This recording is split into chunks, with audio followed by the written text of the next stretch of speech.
د ګلپاڼې او د شکیله ناز د خاوند ډیر زیات غټ جنگ روان دی.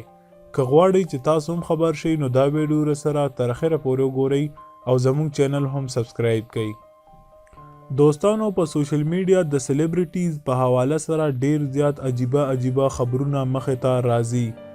خو حیرانی کله په دیو شي چې یو وخت کې دغه سلیبریټیز ډیر زیات ښه ملګري وي او بیا یو وخت کې داسې ویران شي چې یو بل ته پیغورونه ورکوي.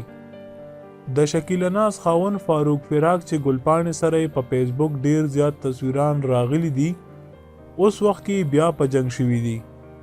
اول فاروق فراق دا تنقید کړی و چې ګلپاڼه علي ظفر سره ولې راغلي ده او دا پوښتنه ده دې ډانس ولې کړی و، او بیا یې پرون پوسټ کړی و او په پوسټ کې دا لیکلی و دا پاڼې په اخره کې خشاک شي.